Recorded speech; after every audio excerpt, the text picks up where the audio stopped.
दोस्तों नमस्कार। उपदंश, सिरंग रोग या सिफिलिस, ये तीनों एक ही रोग के विभिन्न नाम हैं। एक्चुअली उपदंश जो है एक गर्मी का रोग है। अगर कोई स्वस्थ व्यक्ति किसी इन्फेक्टेड औरत के साथ में अगर संभोग क्रिया करता है तो उसकी जननेंद्रियों में जख्म पैदा हो जाते हैं। यह जख्म भी दो प्रकार का होता है, एक कठिन जख्म और एक कोमल जख्म।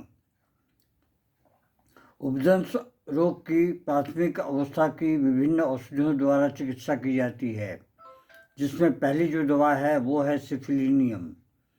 उपदंश रोग की रोगी चिकित्सा के दौरान इस रोग को 3 अवस्थाओं में सिफिलिनियम औषधि की एक मात्रा शुरुआती 2-3 महीनों तक हफ्ते में एक बार और फिर 15 दिन में एक बार देते रहने से बहुत लाभकारी होता है।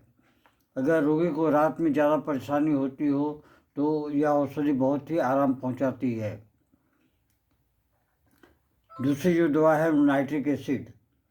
नाइट्रिक एसिड अगर उपदंश रोग का रोगी मरकरी की औषधि से अपनी चिकित्सा करवा चुका है लेकिन उसे किसी प्रकार का लाभ नहीं मिला है और उसके शरीर में जख्मों के वाले स्थान पर मस्तिष्क पैदा हो जाते हैं तो उसे नाइट्रिक एसिड औषधि से काफ़ी हद तक आराम होता है। इसे 30 या 200 की पोटेंसी में जैसी रोग की स्थिति हो उस हिसाब से इसको देना चाहिए। 30 की पोटेंसी में इसे दिन में 3 से 4 बार दें और 200 जो है इसे कम से कम 2 बार दें, सुबह में एक बार और रात को एक बार। इसके अलावा उपदंश रोग की द्वितीय अवस्था की विभिन्न औषधियों द्वारा चिकित्सा। पहली जो औषधि है वो है हिपरसल्फर। इसे भी 30 से शुरू करना चाहिए और अगर आराम नहीं मिलता है तो इसे 200 या 1 तक जाना चाहिए या उससे भी ऊपर जा सकते हैं, लेकिन रोग की अवस्था को देखते हुए। हिपरसल्फर उपदंश रोग के लक्षणों में रोगी के होने वाले जख्म के बीच का भाग लाल हो जाता है, जख्म के किनारे फैले हुए हों और पानी जैसा पीप निकलता हो, ग्रंथियों में मवाद पड़ जाता हो, सूजन आ जाना, रात के समय दर्द होना, जख्म को छुआ भी न जा सके, सिर के बाल बहुत ज़्यादा झड़ने लगते हैं तो उसे हिपरसल्फ औषधि की 30 की शक्ति पोटेंसी दिन में कम से कम 4 बार देनी चाहिए। अगर इससे लाभ नहीं मिलता है तो दवाई न पलटें, इसकी पोटेंसी को बढ़ाएं, 200 ले जाएं। अगर 200 से भी लाभ नहीं मिलता है, आराम नहीं मिलता है तो उसे 1 एम में कर दें। 1 एम से आराम नहीं मिलता है तो उसे 10 एम तक ले जाएं। Nitric acid.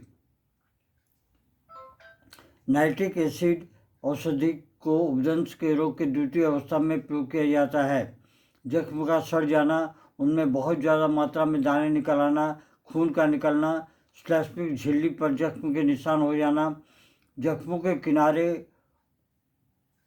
उभार आना, बाघी में पीप पड़ने जैसा महसूस हो, त्वचा में तथा सिर में दर्द होता हो, गले में टेढ़े मेढ़े से जख्म पैदा हो जाते हैं, शरीर पर पीले या भूरे रंग के निशान पड़ जाएं तो उसे नाइट्रिक एसिड दिया जाता है। एक बात और, ठंडी हवा में रोगी को रोग जो है वो बढ़ जाता है। इस तरह के लक्षणों में नाइट्रिक एसिड जो है इसको 30 की पोटेंसी में या उससे भी कम की पोटेंसी में 12 में उसे दिन में 4 बार दें या 200 की पोटेंसी में उसे दिन में 2 बार दें।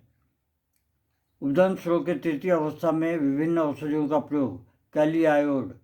कैली आयोड औषधि सिर्फ उपदंश रोग की तीसरी अवस्था में ही ली जा सकती है। रोगी की हड्डियों में काटने की तरह का दर्द होता है, नाक तथा माथे की हड्डी में तपकन तथा जलन होना, गहरे जख्म, पीप वाले जख्म आदि लक्षणों के कैली आयोड बहुत ही लाभकारी सिद्ध होती है।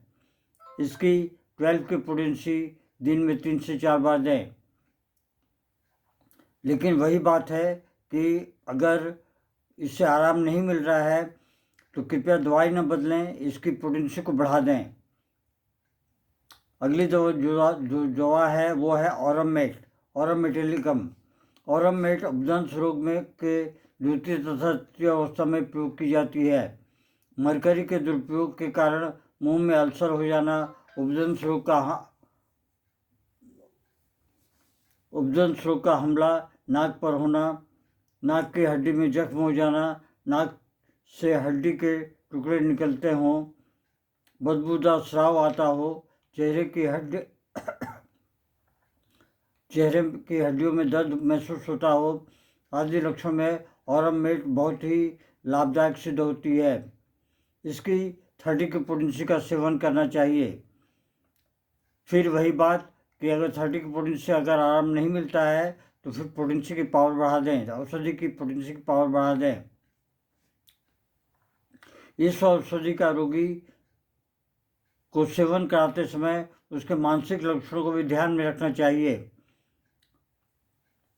ये एक बहुत ज़रूरी है। वो हमेशा उदास सा बैठा रहता है, उसको किसी भी चीज़ की खुशी नहीं होती, ना ही किसी से कोई लगाव होता है। आशा है ये वीडियो आपको पसंद आएगा।